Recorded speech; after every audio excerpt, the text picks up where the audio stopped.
Welcome back, guys. You're watching Entrepreneur, and in this video we're going to be ending the How to Day Trade on Binance series, putting the whole strategy together, walking you through each and every step, and allowing you guys to ask questions on anything you guys need answered in the comment section below. Please ask any of your questions, guys, on this video, because we're going to go through A to Z, every single step of the way, what you need to do. I'm kind of going over what we discussed in the first and second videos, but if you haven't watched those already, I would suggest you go back and start from number 1, just so you understand every single part of the process.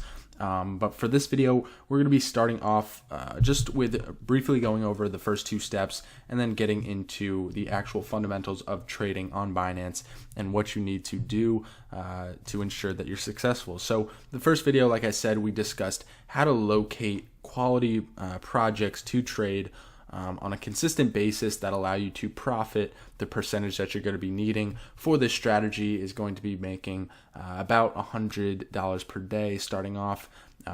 Let's say you have like $1,000 to $1,500. It's very easy to be able to make that amount of money. So getting into it, obviously I'm not going to go completely into what we went into the first video, which is how to find the best projects to trade, but in the first link in the description, actually we'll do the second link in the description, the top 17 cryptocurrencies of 2018. Those coins are all great to day trade, allow for great profitability. So that's a free list. Go ahead and check that out. That's the second link in the description, and that will eliminate the first video, so you guys don't have to watch that. You can just go get those 17 cryptocurrencies that outline great projects to trade on a consistent basis. So now that we've done that, what you want to do is actually go ahead and make a watch list. Now you can either do this on CoinMarketCap or you can do it on Live Coin Watch. This is the website I use for my watch list. So you can just go on your watch list, and what you're going to be doing is basically sorting by volume every day. So I'm not going to show you my watch list because that's for my private group, but basically what you want to do is every day for your watch list, you want to sort by volume, right? We discussed this in the first video, and I'm not going to repeat the reasons why, but that's what we're going to do.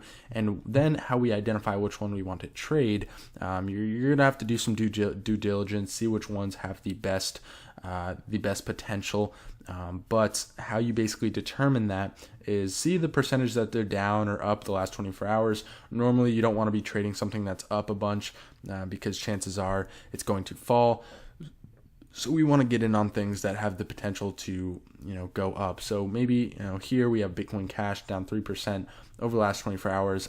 I wouldn't be trading Bitcoin Cash. So I'm actually going to use a trade that I'm looking at right now for an example, which is VeChain. So in the second video, we discussed technical analysis. Now, we mainly went over the MACD and the RSI, as well as what you want to look out for and how you know to enter a trade. So just to recap, basically, the strategy is you're going to wait for an oversold signal on the RSI, and the way you determine that is the purple line goes below the purple shaded area. Once you get that, and you can actually set an alert, which we also went over. Unfortunately for you guys, if you don't have a paid TradingView account, you cannot set multiple alerts, but you can set one alert, so you can go ahead and set that alert. But if you guys want to get live trading alerts every single day from our private community, the first link in the description is the Investors Elite. That is my private trading group. We do a live call every single day for an hour, Monday through Friday, and we also send out signals all throughout the day for trades, potential trades that we do profit on every single day. So if you guys want to join that, definitely check that out. But if not, let's continue on. So first step is see the oversold sign on the RSI. Second step is we want to see a confirmation of momentum. So you don't always have to wait for the blue line to cross up and over the orange line and get the confirmation from the MACD, but we do want to see that we're starting to see a lot of demand for the specific asset. Now, the way we do that is actually not on the technical analysis side. It's actually going to be on Binance. So really step 1, just understand when it's oversold, and that's a good time to buy. Now, after that, really all you have to do is pay attention to this right here, which is the order book. Okay, now the order book does a lot of things, a lot of great things for people, and people don't even realize that you can trade specifically just off the order book if you wanted to, for the most part, which is actually what most of this strategy is, and it's pretty simple to do. So what you're going to want to look for is things like this. You see this huge wall? That's what you actually want to look for. So after you've determined something is oversold, either on the 5 minute or the 1 hour.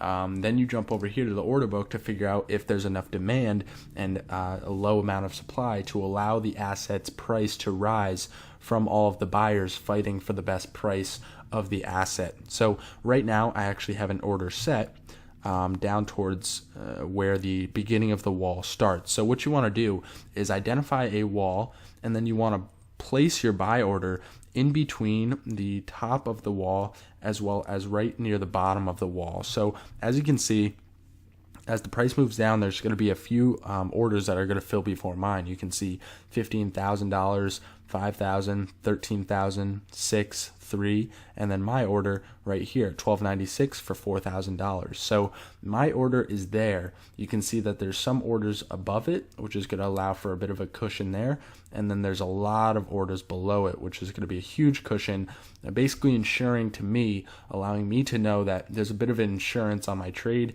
If I enter in here, it's going to take a lot of selling power to break through all of these orders as well, in order to trigger my stop loss, which would be around 1286. So that is basically how you use the order book to identify where you want to enter into a trade after you have already identified that something is oversold and the momentum is looking to turn towards the upside. So it's very simple, guys. Obviously, there is a ton that goes into trading. You know, there's a lot of things that I could get into, all these lines, the moving averages that we have here, as well as some other advanced strategies that, of course, our private group does take part in. But if you guys just want a simple strategy, what I would recommend is either on the 5 minute or the 1 hour, depending on how much time you have per day, set an alert on a coin that you identify that you want to trade.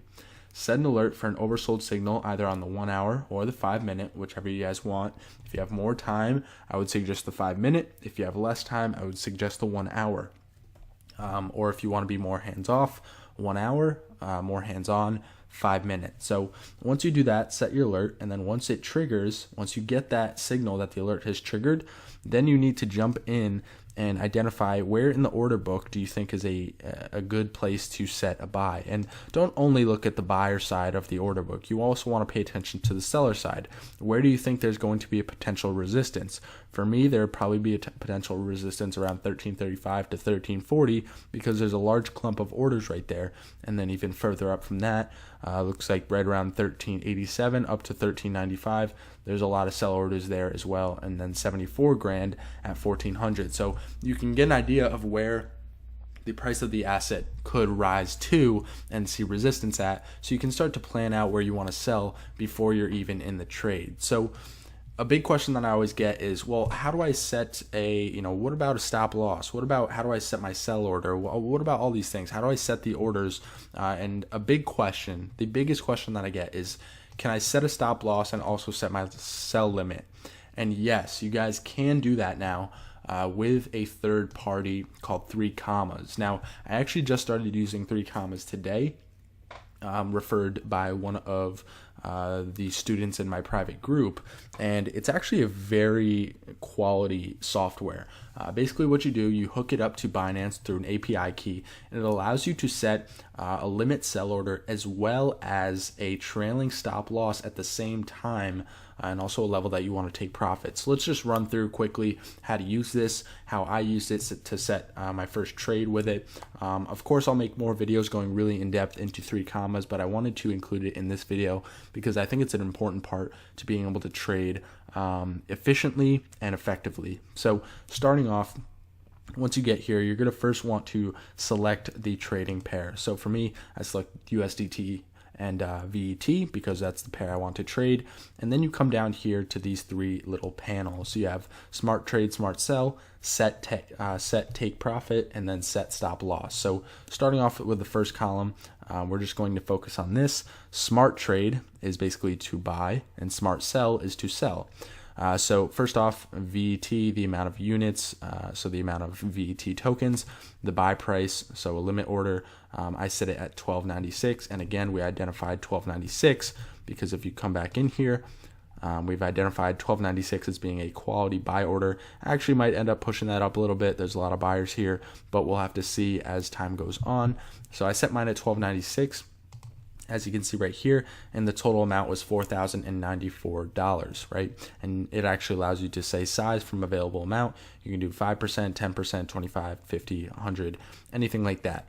Now it says trailing buy. You can do that. We'll talk about that in further videos, but today we're going to leave that alone. And now that we have the smart trade set up, we want to also set up where we want to take profit, where we want to set a stop loss, and figure that part out as well. So for me, I'm looking to get about 5% profit on this trade. So again, I'm just going to type that in, 5%. Obviously, just ignore this part right here because I already set the buy, but 5%, and it's going to be at 136.0. So let me just check the order book, see if how many sell levels that are going to be around that area, see if we'll actually be able to fill the order. I definitely think we'll run into some resistance here, but if we get up to 1360, looks like a good area. I might actually want to push that up a little bit more because it seems like I could probably get more out of it. So why don't we go up to like 1380, because it seems like there's a little bit of smaller orders in here, but we could probably push past that with enough volume. So 1380 will go up to, which will be a little bit more percentage, 6.4, and that will actually be the percentage. And there's a bunch of cool things you can do here. You can split the target, so you could sell like 25% at 1360, 50% at 1380, and 100% or the rest of the percentage at 1400, whatever you want to do. With 3 commas, it actually automates the whole process once you set the rules using the API key. So now that we did that, there's one other thing that I wanted to do, which is actually check off the trailing box and then follow max price with deviation minus 1%. Now what this actually does is as the price of the asset continues to rise, it will actually trail your order to sell to take profit. So what that means is I set my limit order to sell at 1380 at a 6.4% profit. Now what this is going to do is once it gets to 1380, it will basically turn the order into, it'll make a line at 1380, and if the price continues to rise, the buy order will follow the price of the asset and will basically close. So let's say we're at 1380, right? And the price hits 1380, but then it keeps rising and it goes up to 1390. Your sell order would actually rise with the price of the asset up to like 1385, whatever the minus 1% would be. And then if the price falls, you actually sell at 1385 instead of 1380 with a trailing set profit. So it's very nice to have this and something that I'm actually excited to use. And then lastly, we have the set stop loss. So the stop loss, of course, you always want to have stop loss on. For me, I have a specific ratio that I use that, of course, you guys can get if you want to take one of our private courses. But for the stop loss, I'm going to do 1% stop loss for this, so 1283, and of course I made sure that chances are I won't hit that because there's such a large buy cushion between that number. So 1283 would actually be down here under all these buy orders, which is great. So I have that set, and then I'm actually going to select trailing stop loss. So this is something you cannot do with Binance, but is really needed, honestly. So 3 commas does a great thing, allows you to do a trailing stop loss, which is basically going to be this, right? So if you buy in at 1315, let's say, and your stop loss is at 1%, so let's just say 1320, your stop loss is at 1306. If you go up, right, if you go up 1%, then the stop loss will rise to the price that you bought at. So it's a trailing stop loss. As the price of the asset goes up, the stop loss will adjust and move up with the price of the asset, so that let's say you're up 3%, and the price just plummets, you will sell out at a 2% gain and walk away with a 2% gain instead of a 1% loss as normal. So that is another great thing about 3 commas. If you guys want to get a 10% discount off of 3 commas, I will leave a link in the description, either the second or third link in the description for 3 commas. Again, you'll get 10% off of 3 commas. So great service to use. I'm excited to use it. And then once you're actually ready, you just hit create trade. And as you can see, I already created my trade right here. But that is basically the full strategy for you guys. And just to give you a bit of rundown with the numbers, if you guys start off with $1,000, within 15 days, you can be making $100 per day with this strategy, as long as you get 5% per day, which is very achievable, guys. I know a lot of people are going to, I'm sure, leave comments in the description. Oh, that's 5% per day. No way. That would never happen. But guys, it's achievable. Even if you can't get 5% per day, 15% a week, $1,000 compounded over a year is $1 million a year. So you don't really need to be getting 5% per day. You could just be getting 15% per week. So if you just get 5% 3 days in a week. But as an example right here, trade that we actually hit last night, bought in at, I think, 1303. Yeah, 1303, was able to get 4.7%. So 5% is not unachievable, guys. It's pretty easy to get 5% per day as long as you're trading the right coins, which again, you want to check out that top 17 cryptos list. So yeah, that's basically the whole rundown of the strategy, from taking you from how to identify coins, which we provide to you guys, how to go over some simple, basic technical analysis that may be simple, may be basic, but it does work if you use it correctly, along with the order book. You need to use the order book if you're going to use a simple strategy like this, because you need to know where other people are buying as well as where other people are selling. So keep that in mind, guys. If you guys want to learn more about advanced strategies and really become a full-time day trader, or even someone that is just a very educated day trader or swing trader, check out our either Investors Elite private trading group, which is going to be all the signals, or if you guys really want to learn how to trade, check out the Entrepreneur Investors Program, which will be a link in the description as well, which takes you through A to Z, how I trade, how I became a trader, everything you need to learn before you even start trading, as well as everything you need to continue to do after you start trading. So that is all the resources I have for you guys. Again, it will all be in the description, and let me know what you guys think. What parts of this strategy do you need more info on for more videos in the future? What parts of the strategy did I go over well that you really understand now? What else do you guys want to see? Let me know in the comments. Of course, I would love all the feedback. And yeah, thank you guys for watching, and I will see you guys in the next video. Have a good one, guys.